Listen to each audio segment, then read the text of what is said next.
Thank you, Mr. Chairman.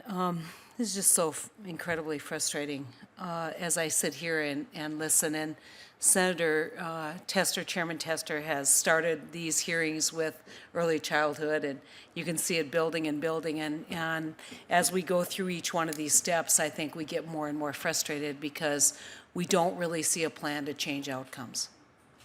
And if we keep doing what we've always done and maybe tweak it around the edges, we're going to always get this result. And so where is the dramatic change? And I'm hoping we'll see some of that from the president when he comes to North Dakota. We're going to welcome them, and he's going to spend some time with our children there.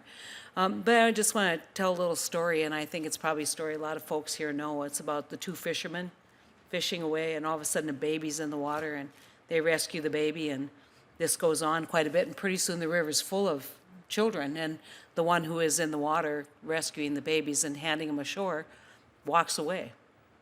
And the one in the water, so on the shore, walks away, and the one in the water says, "You can't quit. I mean, we've got these children."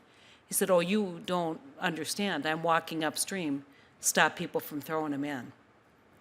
And so at what point do we walk upstream and really change outcomes? And, you know, I listen and I agree with you, better teachers, more accountability, and what the elementary principals who were here a couple weeks ago or would have said is, where are my resources? You tell me where I find those teachers. You tell me where I find that accountability. All you're going to do is blame me, and then you talk to the early childhood folks and they say, we can't do this without better institutions in prenatal. We can't do this without better health care. We can't do this without a better economy.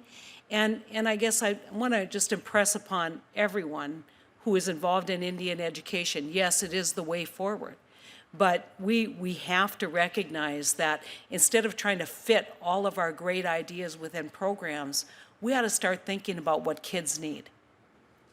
And they need, as Senator Franken said, they need a good home. And you know what? They don't have that in Indian country.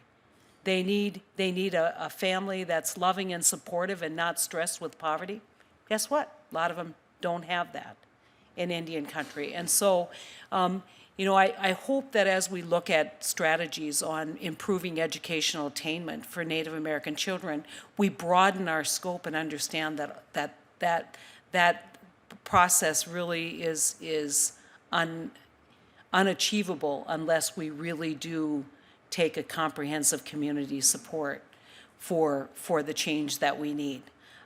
With that said, I would tell you, I've met brilliant, and I agree with you, that there, and as with Senator Murkowski and with a lot of people here, there's great kids who are coming out of the university systems, who are coming, a lot of them have interned in my office. I see great hope there. And if we only talk to those kids and say, look what a great job we've done, we're ignoring the 95 that fell through the cracks.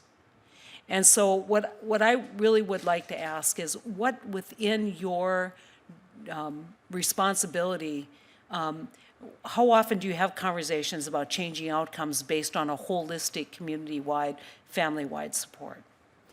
There are lots of different ways I could come at that. One is that we think about how we can shift resources to the schools that are actually achieving results and achieving results for the lowest income students, and that would certainly put a focus on those who are serving Alaska Natives and American Indians.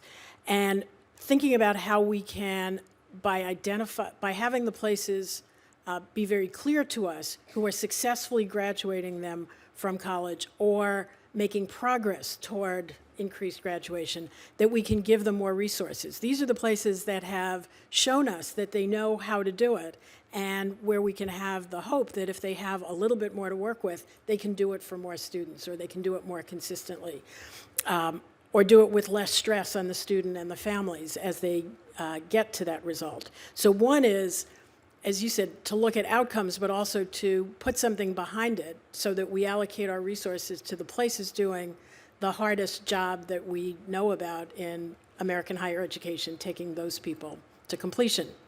Another is working with other agencies.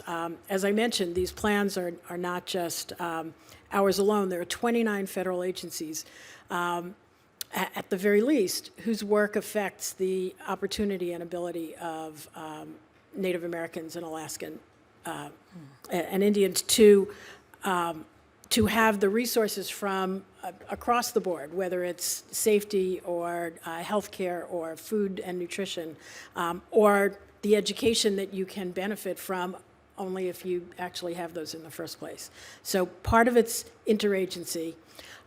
We're also looking at ways that communities can, that we can help communities that want to come together through the school superintendent, the college leaders, the, in this case, tribal leaders, philanthropy, faith-based organizations, our initiatives across the board. Think about how we can make those partnerships better.